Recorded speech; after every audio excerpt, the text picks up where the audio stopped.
Hello, YouTube. Today we're going to be reading Daenerys 1 of A Game of Thrones. This is not a replacement for the original work. I recommend you go read George R. R. Martin's original work. It's very good. And obviously all rights go to George R. R. Martin and his associated publishers. Please keep in mind I'm not a professional voice actor, and so all of this reading is very amateur and for the purposes of reaction and commentary. Let's hop right in.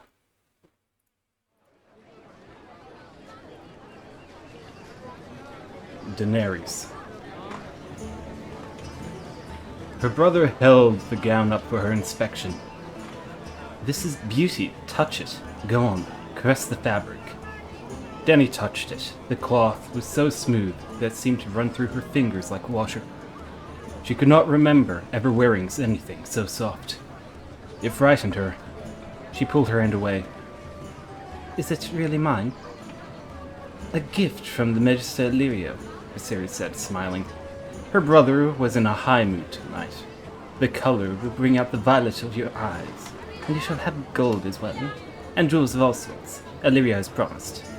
Tonight you must look like a princess." A princess, Dany thought. She had forgotten what that was like.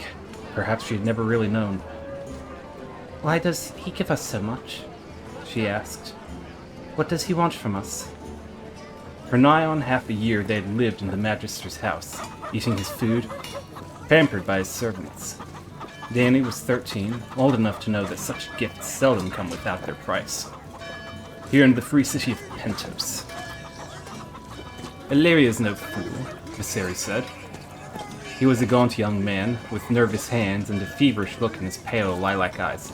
"The Magister knows that I will not forget my friends when I come into my throne." Dany said nothing. Magister Illyrio was a dealer in spices, gemstones, dragonbone, and other less savory things. He had friends in all of the 9 free cities, it was said, and even beyond, in Vaes Dothrak and the fabled lands beside the Jade Sea. It was also said that he had never had a friend he wouldn't cheerfully sell for the right price. Dany listened to the talk in the streets, and she heard these things, but she knew better than to question her brother when he wove his web of dreams. His anger was a terrible thing when roused. Viserys called it waking the dragon. Her brother hung the gown beside the door. "Illyrio will send the slaves to bathe you. Be sure you wash off the stink of the stables. Khal Drogo has 1,000 horses. Tonight he looks for a different sort of mount." He studied her critically. "You still slouch. Straighten yourself." He pushed back her shoulders with his hand. "Let them see that you have a woman's shape now." His fingers brushed lightly over the budding breasts, and tightened on a nipple. "You will not fail me tonight. If you do, it will go hard for you. You don't want to wake the dragon, do you?" His fingers twisted her, the pinch cruelly hard through the rough fabric of her tunic. "Do you?" he repeated. "No," Dany said meekly. Her brother smiled. "Good." He touched her hair, almost with affection. "When they write the history of my reign, sweet sister, they will say it began tonight." When he was gone, Dany went to her window and looked out wistfully on the waters of the bay. The square brick towers of Pentos were black silhouettes, outlined against the setting sun. Dany could hear the singing of the red priests as they lit their night fires, and the shouts of ragged children playing games beyond the walls of the estate. For a moment, she wished she could be out there with them, barefoot and breathless and dressed in tatters, with no past and no future, and no feast to attend at Khal Drogo's manse. Somewhere beyond the sunset, across the narrow sea, lay a land of green hills and flowered plains and great rushing rivers, where towers of dark stone rose amidst magnificent blue-gray mountains, and armored knights rode to battle beneath the banners of their lords. The Dothraki called that land Reish Andali, the land of the Andals.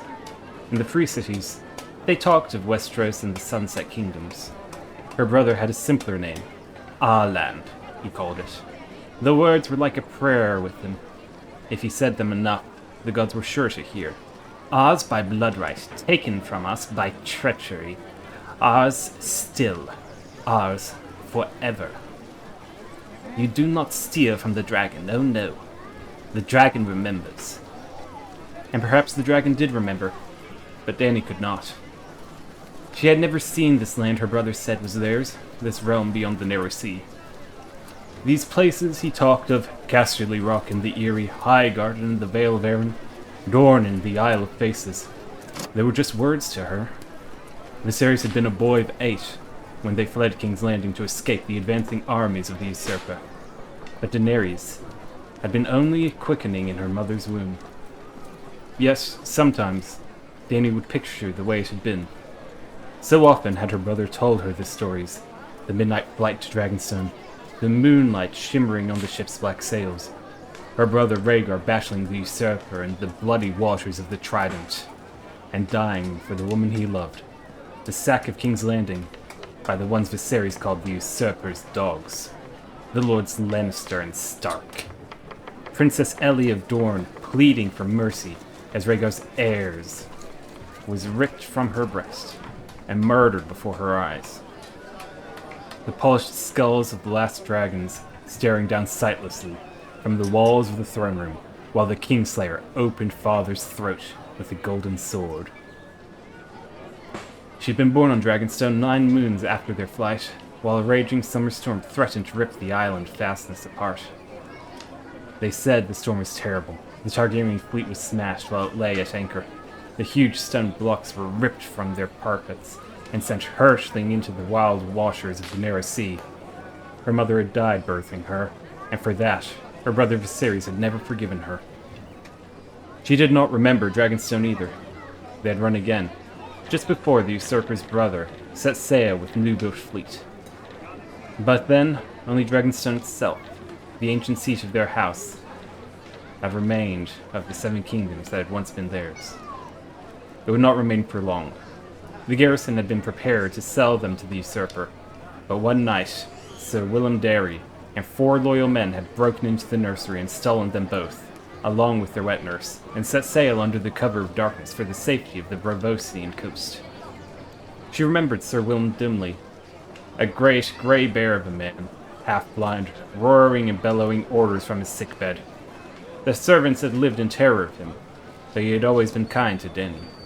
He called her Little Princess, and sometimes My Lady, and his hands were soft as old leather. He never left his bed, though, and the smell of sickness clung to him day and night, a hot, moist, sticky sweet odor. That was when they lived in Braavos, in the big house with the red door. Dany had her own room there, with a lemon tree outside her window. After Sir Willem had died, the servants had stolen what little money they had left, and soon after, they had been put out of the big house. Dany had cried when the red door closed behind them forever.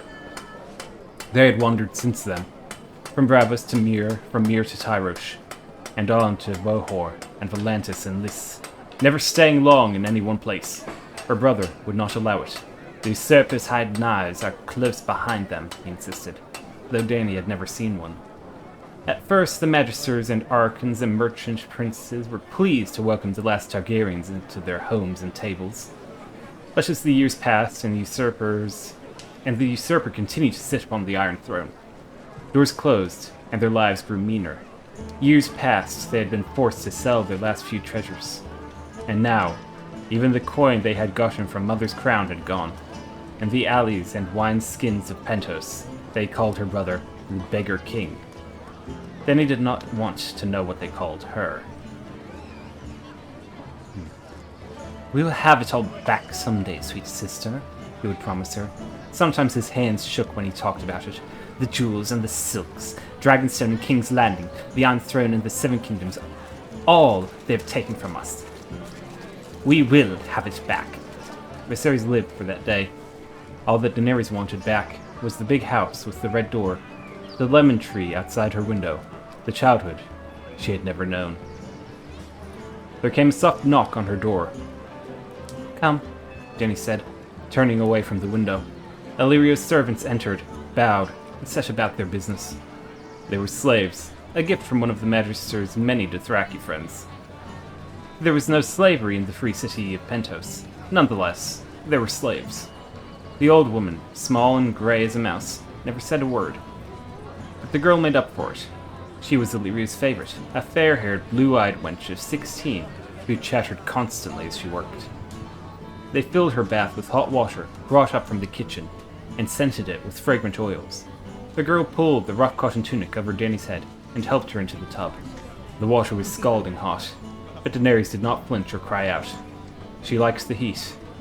It made her feel clean. Besides, her brother had often told her that it was never too hot for a Targaryen. Ours is the house of the dragon, he would say. The fire's in our blood. The old woman washed her long, silver-pale hair and gently combed out the snags, all in silence. The girl scrubbed her back and her feet and told her how lucky she was. Drogo is so rich that even his slaves wear golden collars.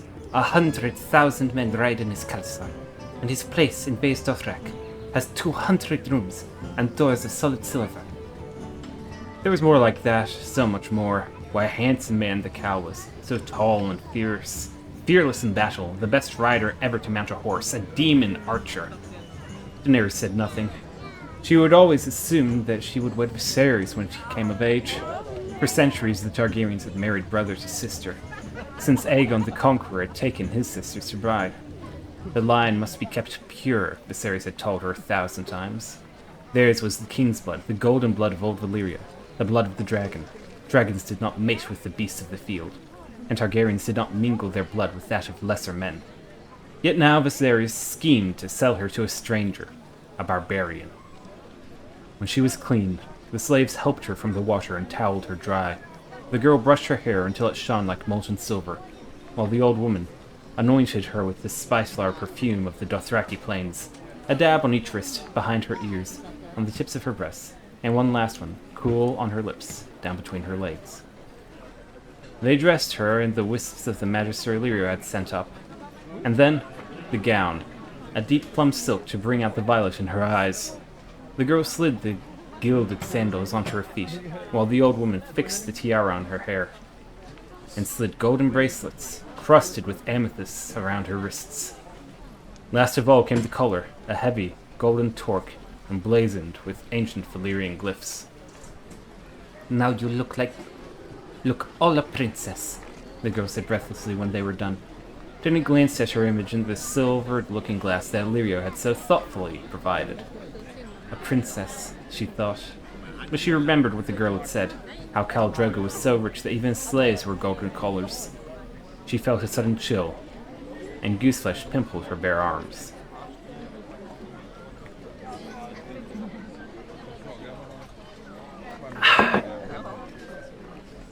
Her brother was waiting in the cool of the entry hall, seated on the edge of the pool, his hand trailing in the water.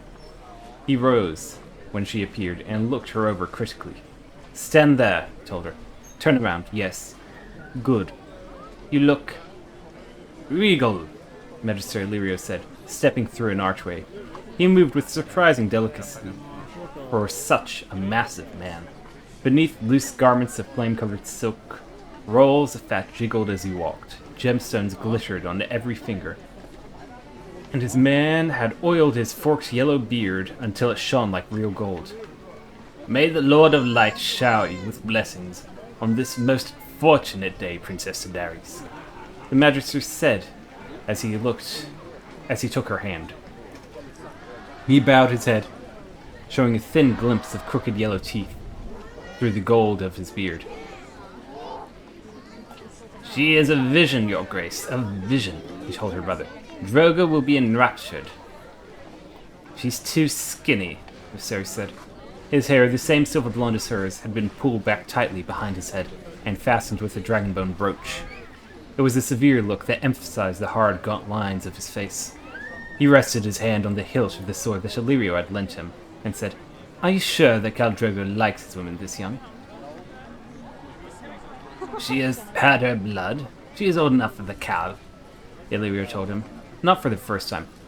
Look at her, that silver gold hair, those purple eyes. She is the blood of old Valyria, no doubt, and high-born, daughter of the old king, sister to the new. She cannot fail to entrance our Drogo." When he released her hand, Daenerys found herself trembling. "I suppose," her brother said doubtfully. The savages have queer tastes. Boys, horses, sheep. Best not suggest this to Khal Drogo, Illyrio said. Anger flashed in her brother's lilac eyes. Do you take me for a fool? The magistrate bowed slightly. I take you for a king. Kings lack the caution of common men. My apologies, if I have given offense. He turned away and clapped his hands for his bearers. The streets of Pentos were pitch dark when they set out in Illyrio's elaborately carved palanquin. 2 servants went ahead to light their way, carrying ornate oil lanterns with panes of pale blue glass, while a dozen strong men hoisted the poles onto their shoulders. It was warm and close inside behind the curtains. Dany could smell the stench of Illyrio's pallid flesh through his heavy perfumes. Her brother, sprawled out on his pillows beside her, never noticed. His mind was away across the Narrow Sea.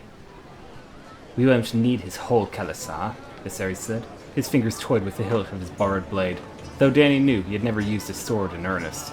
10,000, that would be enough. I could sweep the 7 kingdoms with 10,000 Dothraki streamers. The realm will rise for its rightful king, Tyrell, Redwyne, Darry, Greyjoy. They have no more love for the usurper than I do.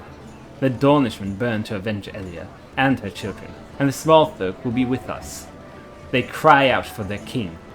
He looked at Illyrio anxiously. They do, don't they? They are your people, and they love you well, Illyrio said amiably. In Holdfast all across the realm, men lift secret toasts to your health, while women sew dragon banners and hide them against the day of your return from across the water. He gave a massive shrug. Or so my agents tell me. Dany had no agents, no way of knowing what anyone was doing or thinking across the Narrow Sea, but she mistrusted Illyrio's sweet words. So she mistrusted everything about Illyrio. Her brother was nodding eagerly, however. I shall kill the usurper myself, he promised.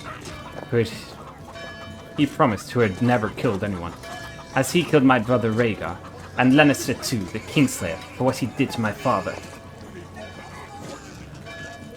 That would be most fitting, Magister Illyrio said. Then he saw the small tint of a smile playing around his full lips. But her brother did not notice. Nodding, he pushed back a curtain and stared off into the night. And Dany knew he was fighting the battle of the Trident once again. The 9-towered manse of Khal Drogo sat beside the water of the bay. Its high brick walls overgrown with pale ivy. It had been given to the Khal by the magisters of Pentos, Illyrio told them. The free cities were always generous with the horse lords. It's not that we fear these barbarians, Illyrio would explain with a smile. The Lord of Light would hold our city walls against 1,000,000 Dothraki, or so the Red Priests promise. Yet why take the chances, when their friendship comes so cheap? Their palanquin was stopped at the gate, the curtains pulled roughly back by one of the house guards.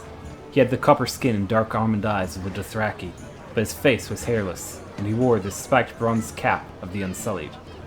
He looked them over coldly. Magister Illyrio growled something to him in the rough Dothraki tongue. The guardsman replied in the same voice, and waved them through the gate. Dany noticed that her brother's hand was clenched tightly around the hilt of his borrowed sword. He looked almost as frightened as she felt. Insolent eunuch, Viserys muttered as the palanquin lurched up toward the manse. Magister Illyrio's words were honey. Many important men will be at the feast tonight. Such men have enemies. The Khal must protect his guests. Yourself chief among them, your grace. No doubt the usurper would pay well for your head. Oh, yes, Viserys said darkly. He has tried, Illyrio. I promise you that. His hired knives follow us everywhere. I'm the last dragon, and he will not sleep easy while I live. The palanquin slowed and stopped. The curtains were thrown back, and the slave offered a hand to help the Daenerys out. His color, she noted, was ordinary bronze. Her brother followed, one hand still clenched hard around his sword hilt.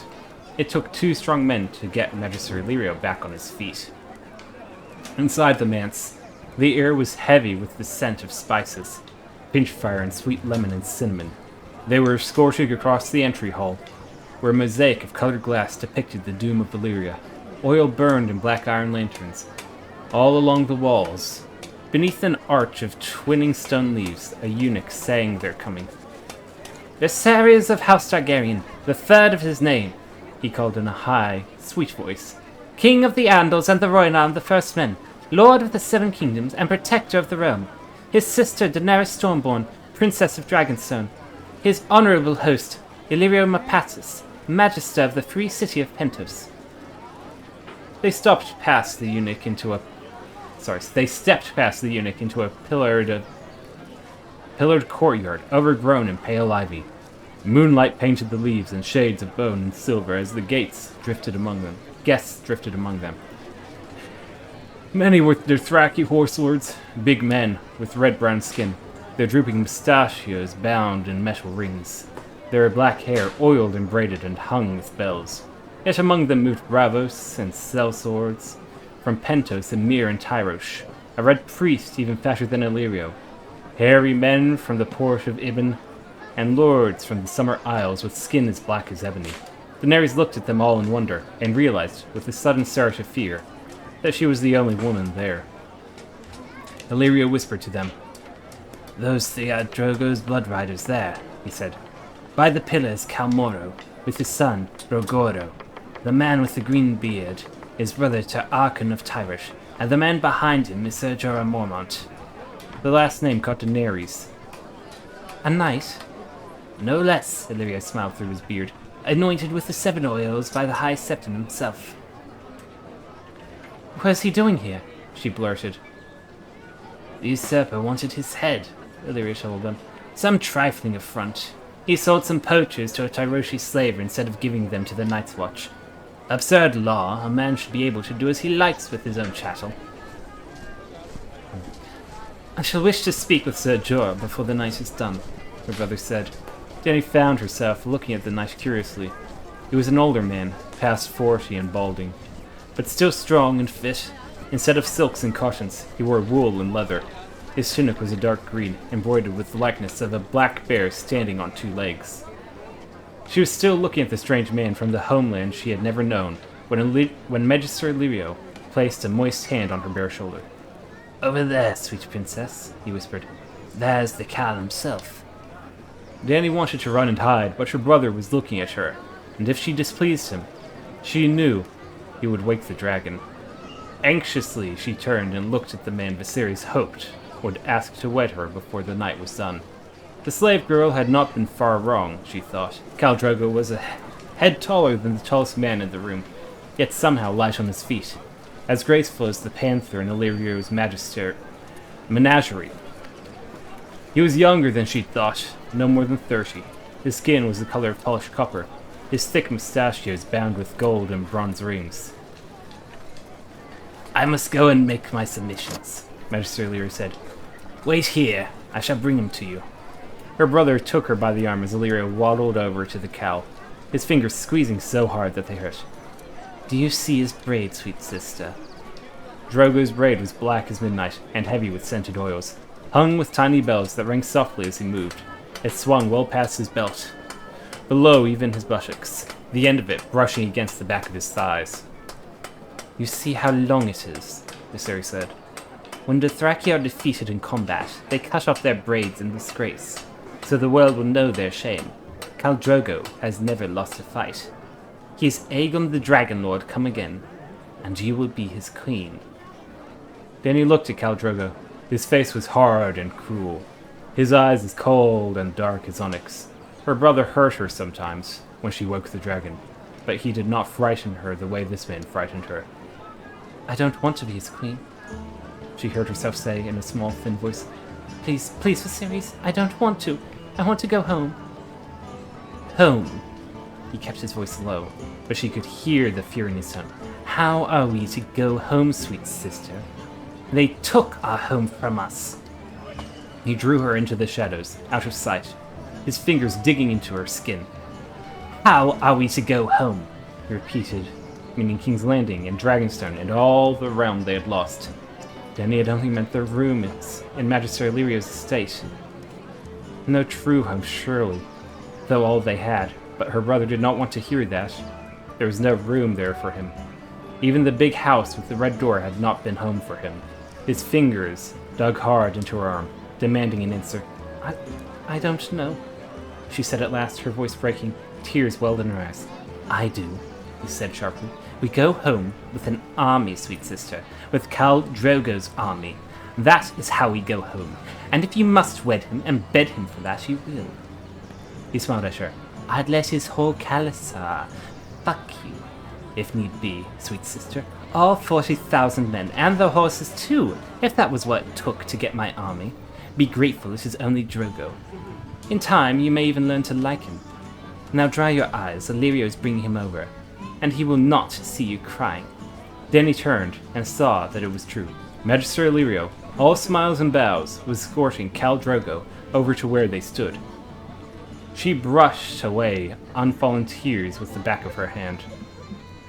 Smile, Ceres whispered nervously, his hand falling to the hilt of his sword.